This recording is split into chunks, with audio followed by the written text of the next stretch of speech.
തേനീച്ചകൾ ഉൽപ്പാദിപ്പിക്കുന്ന കട്ടിയുള്ളതും സ്വർണ്ണ നിറത്തിലുമുള്ള ദ്രാവകമാണ് തേൻ. പൂച്ചെടികളുടെ അമൃതുപയോഗിച്ചാണ് തേനീച്ചകൾ തേൻ നിർമ്മിക്കുന്നത്.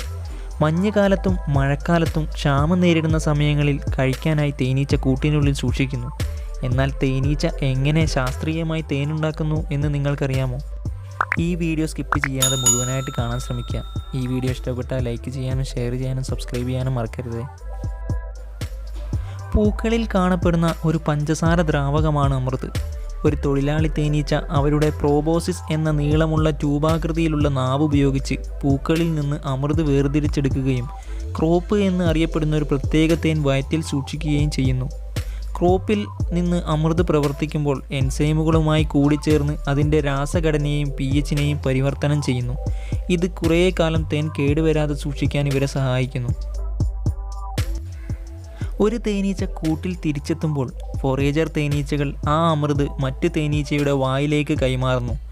ഭാഗികമായി ആഗിരണം ചെയ്യപ്പെടുന്ന അമൃതിനെ ഒടുവിലൊരു തേൻകൂട്ടിലേക്ക് നിക്ഷേപിക്കുന്നതുവരെ ഈ കൈമാറ്റ പ്രക്രിയ ആവർത്തിക്കുന്നു. പ്രായം കുറഞ്ഞ തൊഴിലാളികൾ തേനീച്ചമെഴുകിൽ നിർമ്മിച്ച തേൻകൂട്ടിലെ ഷഡ്ഭുജാകൃതിയിലുള്ള കോശങ്ങളിലേക്ക് ഈ അമൃതിനെ പാക്ക് ചെയ്യുന്നു. തേനീച്ചയുടെ ചിറകുകളുടെ നിരന്തരമായ ഫാനിങ് കൊണ്ട് ബാഷ്പീകരണം നടക്കുന്നു. അമൃത് 70 മുതൽ 80% വരെ വെള്ളമാണെങ്കിലും ഈ പ്രക്രിയകൾ അതിൻ്റെ ജലത്തിൻ്റെ അളവ് 18% കുറയ്ക്കുന്നു. വെള്ളത്തിലെ ഈ കുറവ് അമൃതിനെ തേനാക്കി മാറ്റുന്നു. മിക്ക വെള്ളവും തേൻകൂട്ടിൽ നിന്ന് ബാഷ്പീകരിച്ചു കഴിഞ്ഞാൽ തേനീച്ചകൾ അതിൻ്റെ അടിവയറ്റിൽ നിന്ന് ദ്രാവക സ്രവണം ഉപയോഗിച്ച് ചിപ്പ് അടയ്ക്കുന്നു. തേൻ പുതിയ മെഴുകിൽ പൊതിഞ്ഞ് ആവശ്യമുള്ളതുവരെ സെല്ലുകളിൽ സൂക്ഷിക്കുന്നു. അതേസമയം പഞ്ചസാരയുടെ ഉയർന്ന അളവ് ബാക്ടീരിയയെയും ഫംഗസിനെയും വളരാൻ കഴിയില്ലെന്ന് ഉറപ്പാക്കുന്നു. അതായത് തേൻ കേടുകൂടാതെ കാലങ്ങളോളം സൂക്ഷിക്കാം. തണുത്ത ശൈത്യകാലത്തിനും തേനീച്ചകൾക്ക് അനുയോജ്യമായ ഭക്ഷണമായി തേൻ മാറുന്നു. സെല്ലിൽ സീൽ ചെയ്യുന്ന അമൃത് എപ്പോഴും ഒരു വിസ്കോസ് ദ്രാവകമാണ്. പ്രഭാത ഭക്ഷണമേശയിൽ നിങ്ങൾ ഉപയോഗിക്കുന്ന കട്ടിയുള്ള തേൻ പോലൊന്നുമല്ല. എന്നാൽ മനുഷ്യരും കരടികളും ബാഡ്ജറുകളും മറ്റു മൃഗങ്ങളും അവരുടെ ചിറകുള്ള സുഹൃത്തുക്കളുടെ ശൈത്യകാല സ്റ്റോറുകളിൽ നിന്ന് തേൻ കട്ടെടുക്കാറുമുണ്ട്.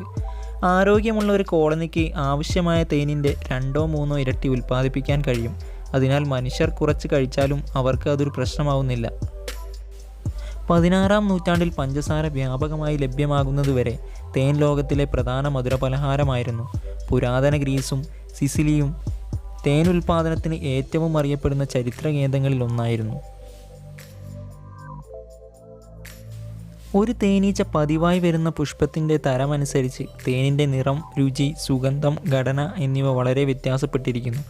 ഉദാഹരണത്തിന് ക്ലോവർ തേൻ ലാവൻതേൻ വയലിൽ ഇടയ്ക്കിടെ വരുന്ന തേനീച്ചകളിൽ നിന്ന് വിളവെടുക്കുന്ന തേനിൽ നിന്ന് വളരെ വ്യത്യാസപ്പെട്ടിരിക്കുന്നു. എല്ലാ തരം തേനും അമൃതിൽ നിന്ന് ഉണ്ടാക്കുന്നില്ല. ചില സ്ഥലങ്ങളിൽ തേനീച്ചയ്ക്ക് പകരം ഷഡ്പദങ്ങൾ പോലുള്ള പ്രാണികൾ സ്രവിക്കുന്ന തേനീച്ചക്കൂട്ടിൽ നിന്ന് തേൻ ശേഖരിക്കാറുമുണ്ട്. പ്രാദേശിക നിർമ്മാതാക്കളിൽ നിന്ന് തേൻ വാങ്ങുന്നത് നിങ്ങളുടെ പ്രദേശത്തെ തേനീച്ചകളെ സഹായിക്കാനും ഭക്ഷണ സമ്പ്രദായത്തിലും വിശാലമായ ആവാസ വ്യവസ്ഥയിലും അവയുടെ നിർണായക പങ്കിനെ സഹായിക്കാനും കഴിയുന്നു.